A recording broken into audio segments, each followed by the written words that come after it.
All right, let's look at John chapter 6. We're moving right along. I feel a whole lot better. Linda is in Brother Donald's class in James, and I think he's already taught for one quarter on James, hasn't he? Yes. And he's in chapter 2, so I'm feeling pretty good. I'm in chapter 6, at least beginning 6. Okay, so Brother Donald and I, we're making some progress. Okay, all right. In chapter 5, I want to give you just a few introductory comments, and then we'll jump into the text. But in chapter 5, Jesus healed the lame man, and because he did this on the Sabbath, and also because he broke one of the laws that they had inaugurated themselves, namely transferring from one place to another, when he told the man to rise, take up your bed, and walk, they sought to kill him. That starts about verse number 16. And then, and then in verse 18, the Bible says they sought the more to kill him. And so then, following this, there was an extended discussion of Jesus and the relationship that he has to the Father, and then the relationship that he has to mankind, and then you remember the 5 witnesses, that he gave. So that's chapter 5. Now after this, he leaves Jerusalem. Now, I personally don't know a whole lot about what happened here. So here he is here, and where does he go? He goes to the other side of Galilee, and that's over here. How do we know he's over here? Because the next day he commanded, according to Mark's account, he commanded his disciples to get in a boat. Y'all are doing great. And leave, and where do they go? They went to Capernaum. Okay?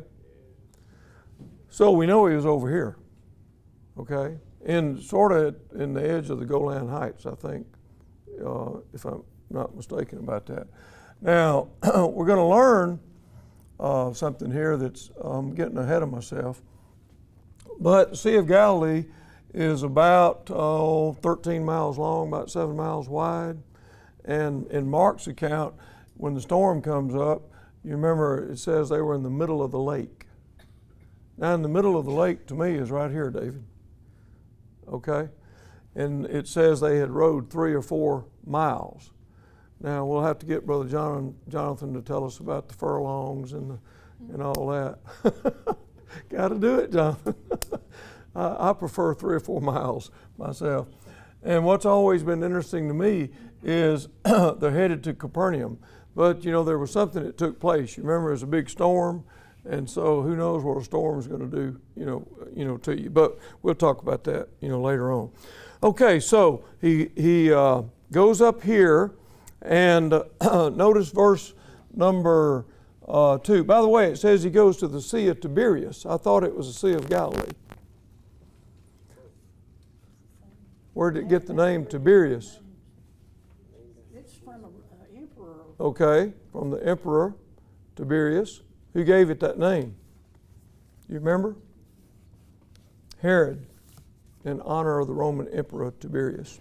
Okay, now there's something you're not going to see in your Bible. I don't think you'll see it. It might be in some other version. But in the New King James, it says the multitude followed him because they saw his signs which he performed. But these words followed, saw, and performed are all in the imperfect tense. So a good translation of that would be what? The multitude was following him because they were seeing his signs which he was performing.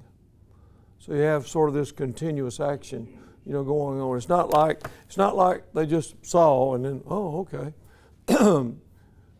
Or it's not like that, it's not just a one-time thing. They were seeing and following and watching him perform, various signs. Okay. Now, the feeding of the 5,000 is going to be one of how many signs? 7 signs. And it's the only miracle, and I think I should say, besides the resurrection, of course, which is mentioned in all the Gospels, the feeding of the 5,000 is the only miracle recorded, in all 4 Gospels. Okay? So that says something, I think, about its significance. Okay? All right, you got a comment? Anybody? Okay, he went up to the mountain, and there he sat with his disciples.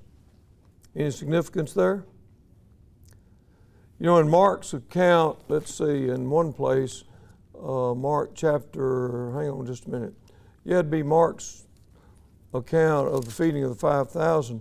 In verse 32, it says, am I in the right place? David? Yeah. You remember they fed them in Mark 6? It says they departed to a deserted place. A deserted place. And there it was in a boat, I think, by themselves. Didn't it say in a boat, or did it not? Yes. Yes, in a boat. Okay. So why did Jesus need to do that? Why did he need to do that? He went up to the mountain, and there he sat with his disciples. Maybe so he could be seen and heard.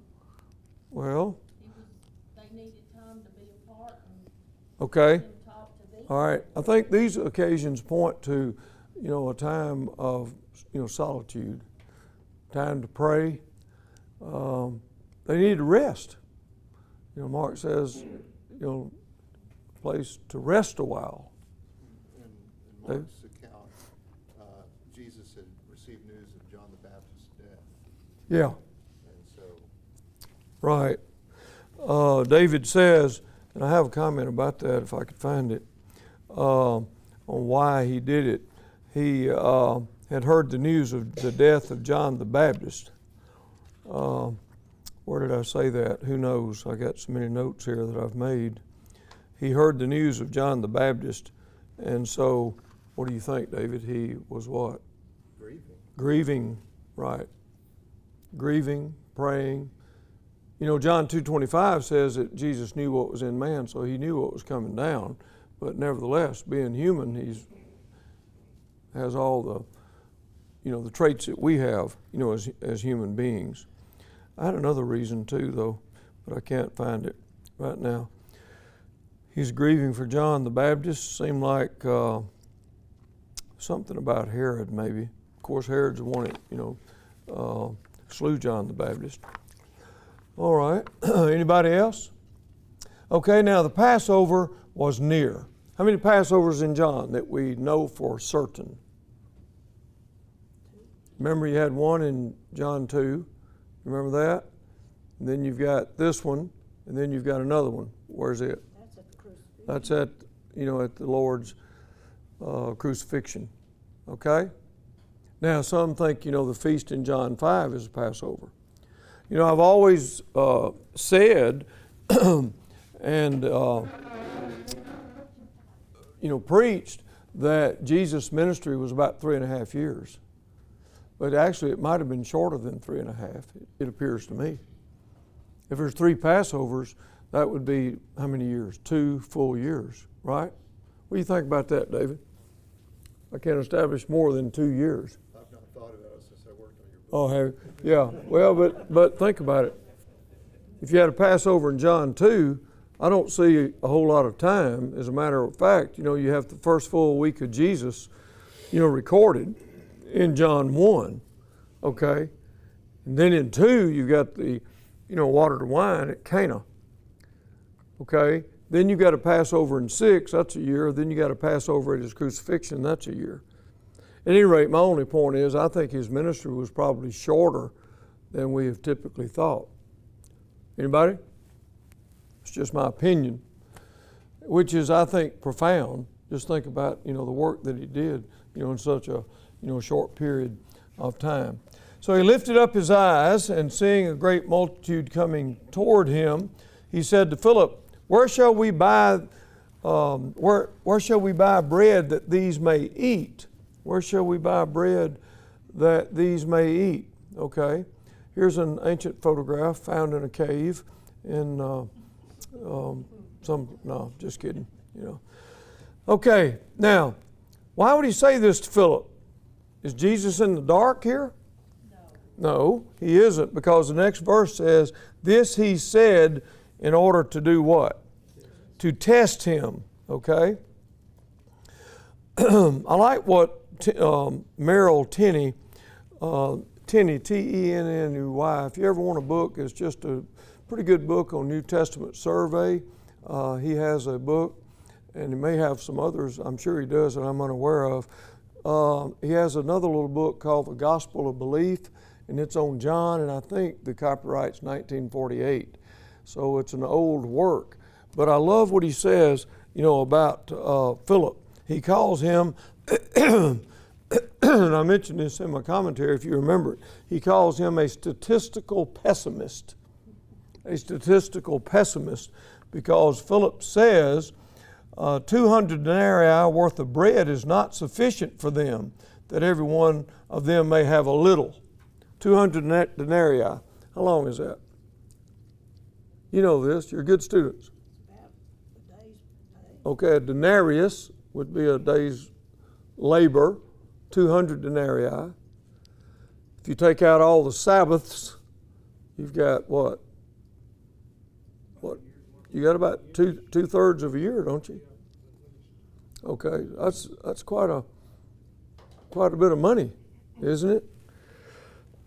Okay. It always amazed me that his disciples were so literal, even having seen some of the works, that he did. Mm-hmm. They always thought in literal terms. They never thought about, well, this is Jesus, he's got this. Yeah. They never thought that. Yeah, that's what gets me, especially in Mark's account, when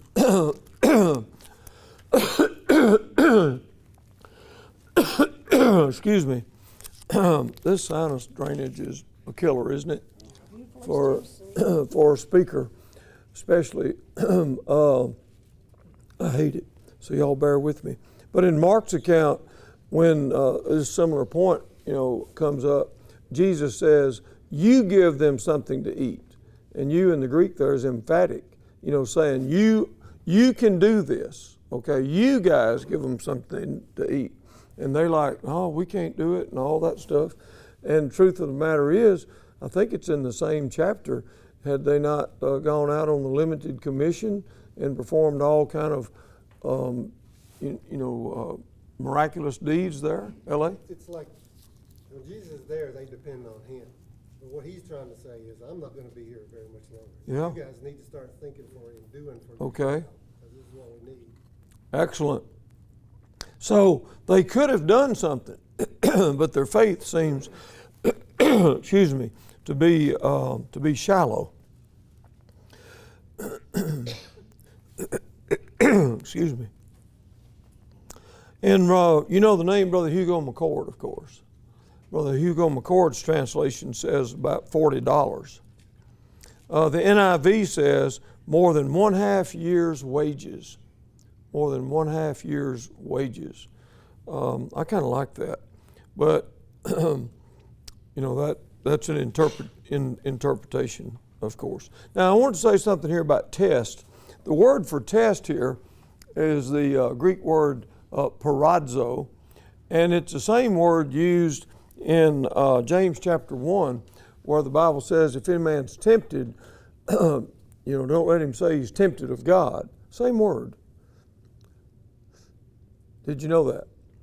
But sometimes it's used to refer to temptation, which would be solicitation by the devil. Sometimes it's used to refer to a trial, that God, would give us. So in Genesis 22, the King James says, God tempted Abraham. What does the New King James say on Genesis 22? Hang on just a minute, I don't remember. I'm going to guess it's going to say test. Yeah, God tested Abraham. See, which I think is a better rendering of the Hebrew word. David's a Hebrew scholar. I don't know if the same distinction applies in Hebrew as it does in Greek. Yeah. But at any rate, I guess it'd be the same word in the Greek translation of the Old Testament, probably. But anyway, just remember that. Sometimes there are things that happen to us, and the devil could be behind it. Sometimes things happen to us, and God could be behind it. Can you give me an illustration, Brother Jonathan? Can you think of something? God's behind it. Yeah, well, either one. When the old devils got after you or whatever, if you feel comfortable, sharing. Oh, personally. Yeah, sure. Yeah. Yeah. Well, let me just make it easy for you. Can you think of a test that you've ever had? If you feel comfortable sharing. I mean, we're in group here after all, when I did that counseling masters, I had to go to group counseling and all that. And, we'd go around the room, and I'd say, I'm David Lipe, and then it, and so forth. And then I'd sit there and think, boy, this sounds like Alcoholics Anonymous, I'm David Lipe, and I'm an alcoholic. And then Jimmy Joe Franklin here, and I'm an alcoholic or whatever. Okay, sorry. Wait just a second. He's going to put me on the spot. No, let's go ahead. I want Brother Jonathan, one of our chief shepherds. Let's see. You think, and I'll go to Elon.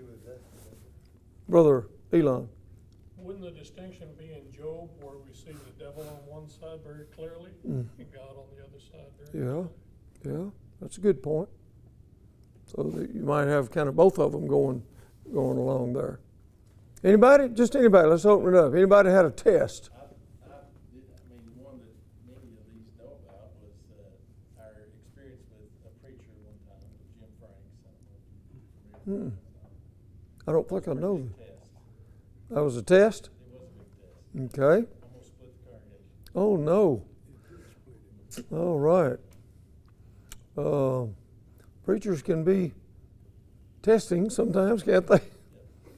Okay. And elders can be testing, and deacons, and guess what? All of us. All right, Beth? I think Jim and I have been through a few tests. Yeah. in the past few months. Right. Just don't bring the wife and Right. man into it. Sometimes illnesses that come our way depends upon our response, to it, right? Can be a test.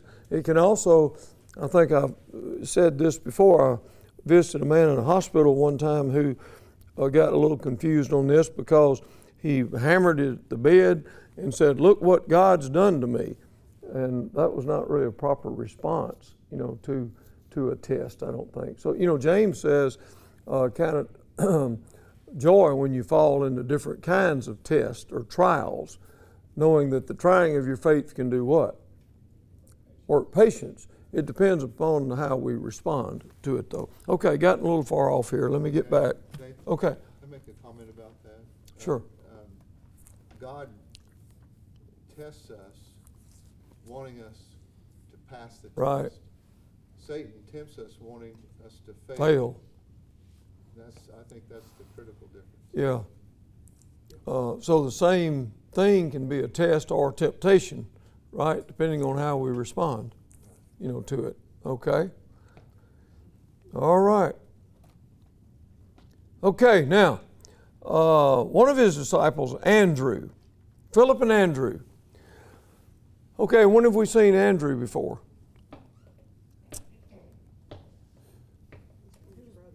Don't let me down. Elena. Let Miss Elena say this loudly. Go ahead. He was Peter's brother, and he brought Peter to the Lord. Okay. All right. That's what Peter did. Yeah.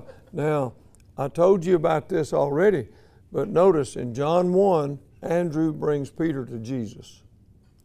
In John 6, what happens?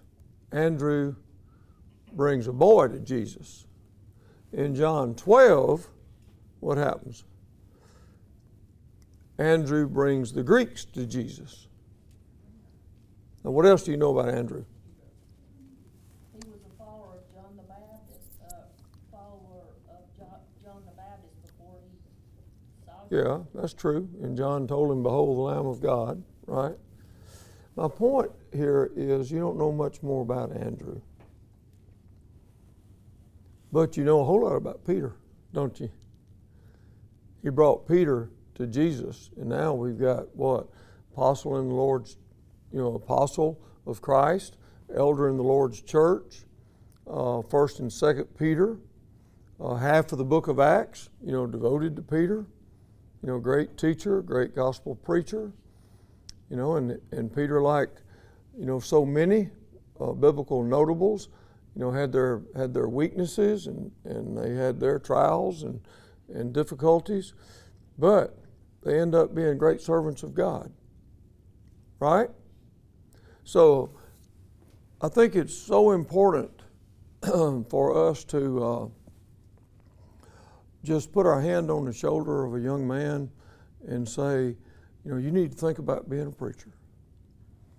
Or put your hand on the shoulder of a young lady and say, if you get married, be sure, to marry a Christian.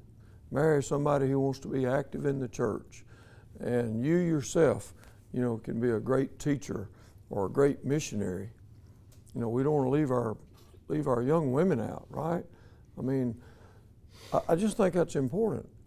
And if you'll indulge me on Thursday night, I mentioned this. My dad, some of you were there, my dad was a drinker, and then he obeyed the gospel and he quit his drinking, and that was a happy day because the car wreck ceased, fights ceased, and that I witnessed, and a lot of other stuff I wouldn't wish on anybody. But anyway, then I came along and became a Christian, and then I'm sitting in a Bible class. I was about 14, I guess, something like that. And my Bible class teacher, who was also a great song leader, said, "David, you ought to think about being a preacher." And I'm sitting there, Terry, thinking, well, where'd that come from? I mean, all I was thinking about was getting my license, and courting a girl, or something. But you know what? I just never forgot that. And then a deacon in the church, took me to high school day. Not my mama, not my daddy.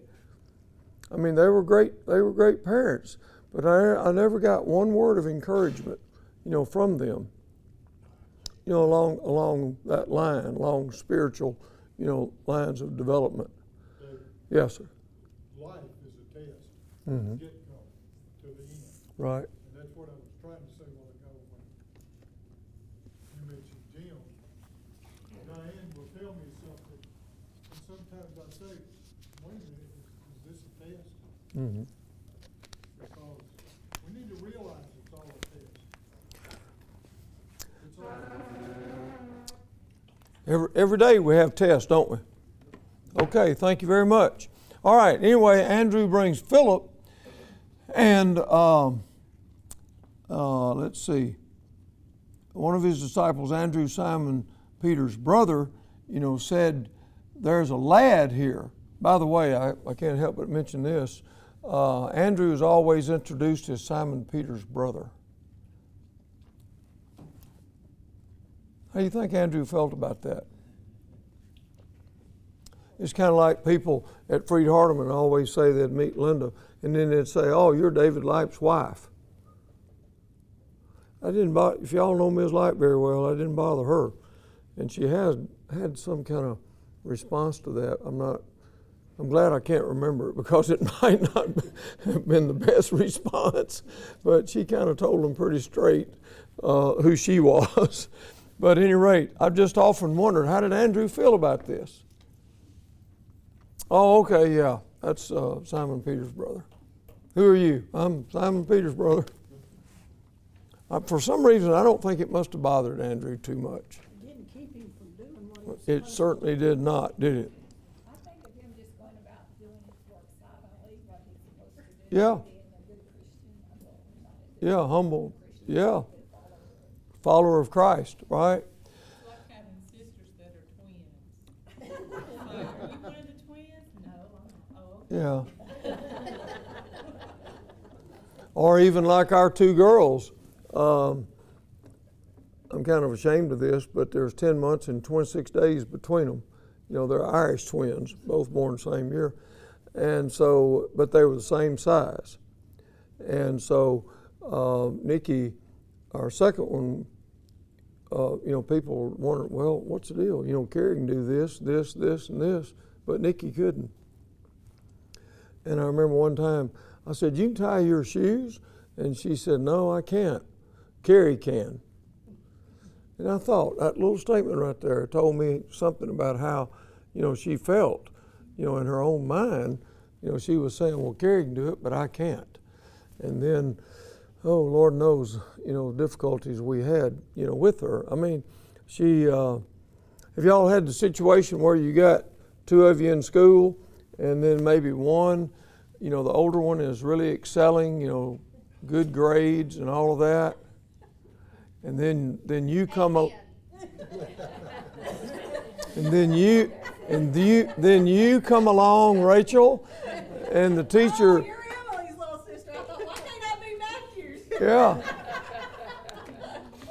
And they expect you to have the same grades. Yep, so that's why I failed 5th grade science on purpose. That's a discussion for another time. Just for Mom, how do we feel about that? It did not go over well. I had an assignment notebook before they were ever cool. I failed 6 weeks and it got turned around real quick. Emily, what about that? It was not of your doing, was it? I was not made aware. Yeah. Yes, she was. They left me at school because it was embarrassing to her. Oh, me. Well, a similar thing happened with our girls. Carrie, just, great grades and all that. And then what does Nikki do? She drops out of high school in 11th grade. Here I am, PhD. And, well, what's your daughter? She quit school. How do you think that made me feel? But anyway, she's a nurse anesthetist today, so she's got some brains. She ended up doing a GED and then went to whatever you do, a master's degree and all that other stuff. But anyway, all right, that's enough about Andrew. So here's a lad, and listen to what Tenney says about Andrew. He called Philip a statistical pessimist, but he calls Tenney an ingenious optimist. I like that. He's an ingenious optimist. And then here's his statement. Listen to it. Philip produced figures to show what could not be done. Andrew brought food hoping that something might be done. Isn't that a good statement? All right, so here we go. Then Jesus said, "Make the people sit down." There was much grass in the place, so the men sat down in number about 5,000. If I'm not mistaken, David, in your commentary on Mark, you should remember this. Did Mark not say sit down on the green grass? Yeah. Okay, so what does that tell us? Anything? Springtime. Sit on the green grass. John didn't feel like you need to tell us that. So he took the loaves, and when he had given thanks, he distributed them to the disciples. And the disciples to those sitting down, likewise of the fish, as much as they wanted. Now, I know it's in Matthew's, wait a minute, maybe Mark. I guess it's Mark's account where he had them sit down. David, help me out here. In groups of 50s, is that right? And anyway, in different, groups. And that says something to me. Jesus likes things done in order. How about that? Can I go that far?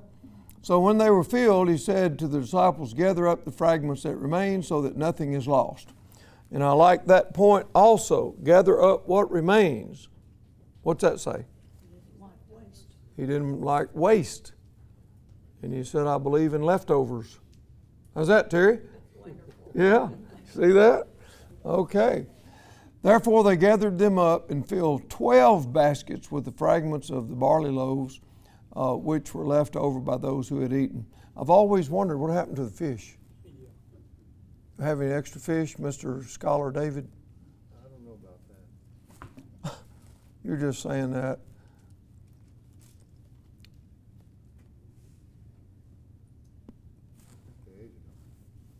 They must have been eaten, huh? So they gathered them up. All right. Then those men, when they had seen the sign that Jesus did, said, "This is truly the prophet who is come into the world." Therefore, when Jesus perceived, I'm going to come back to that in a minute, that they were about to come and take him by force to make him a king, he departed again to the mountain by himself alone. Now, first of all, who is the prophet? Verse 14. They said, truly this is the prophet. That goes back to what? Deuteronomy 18. What did Moses, remember David?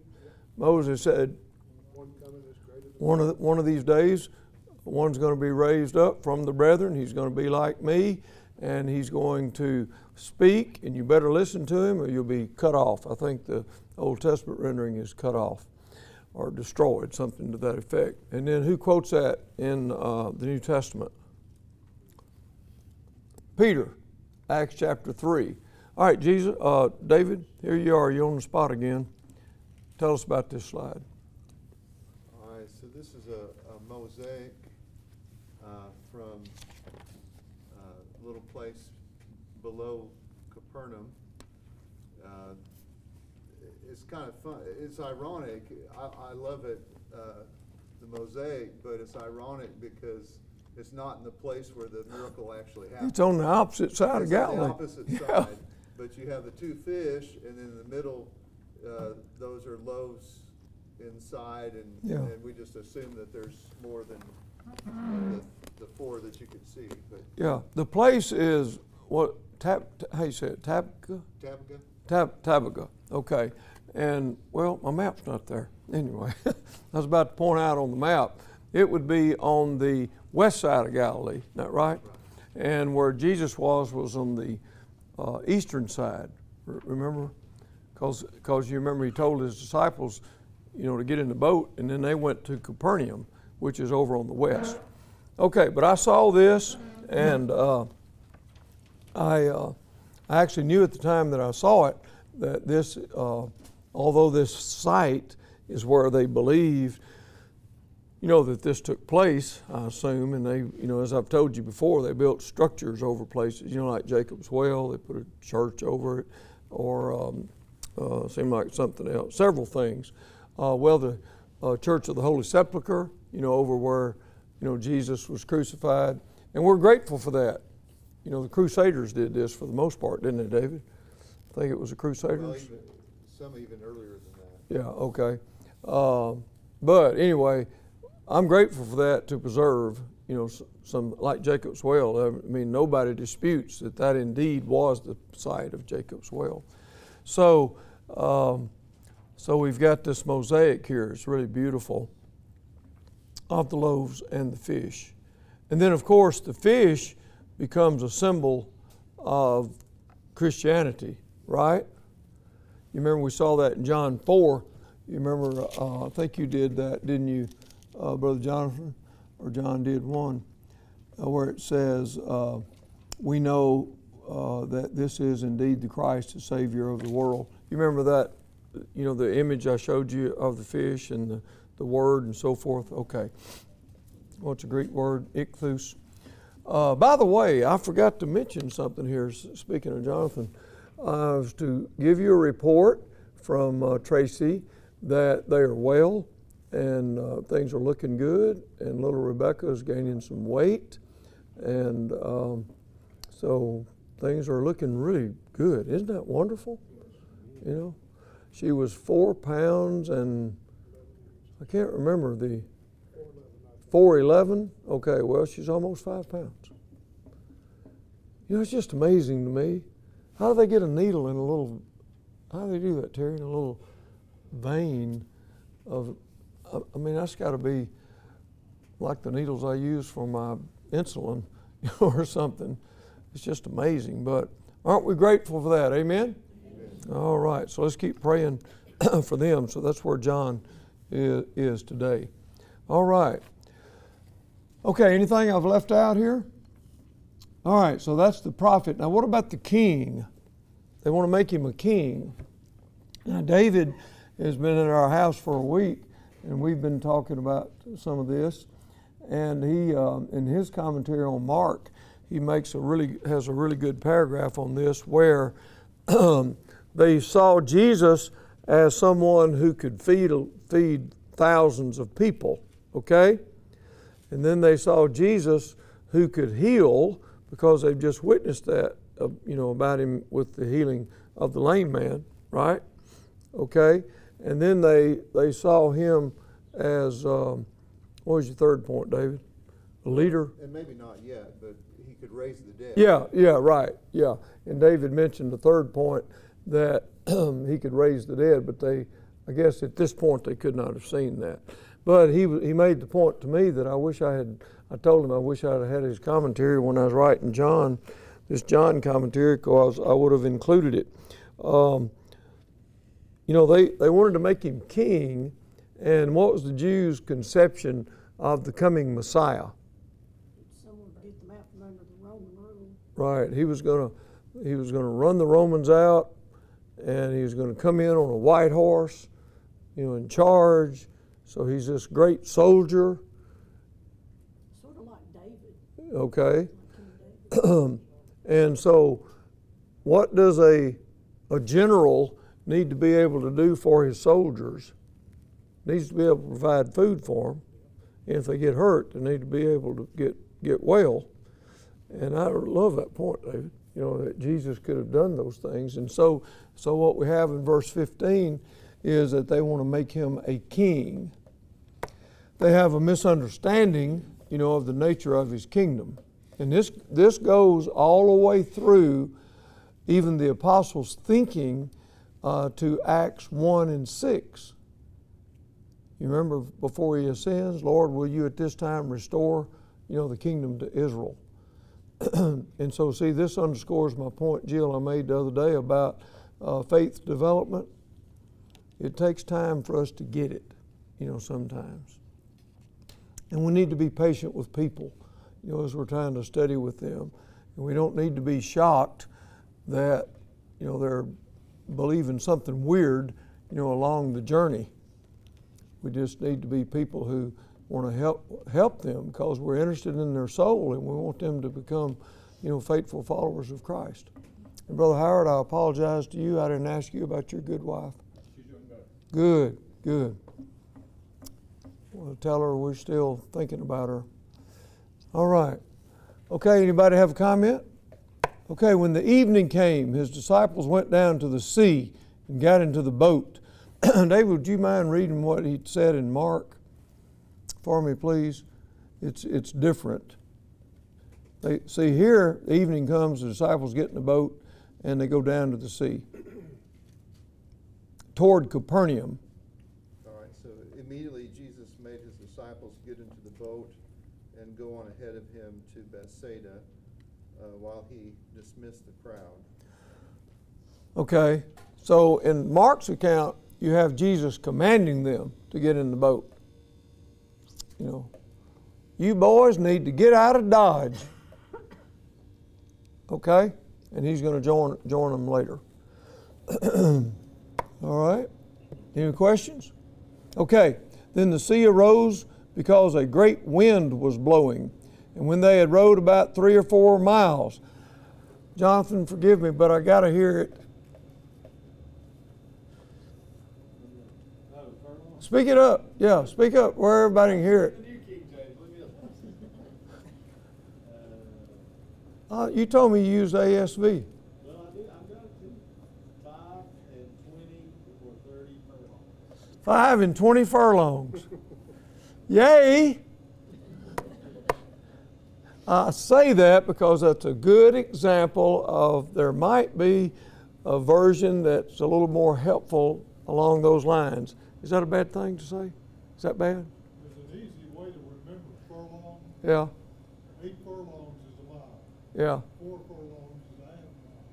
A stadium is 1 furlong long. It goes even to the English that the dimensions of about 10 acres. The length of a furrow is 1 furlong. Is 0.125 of a mile. Wow. Wow. That's not easier to remember.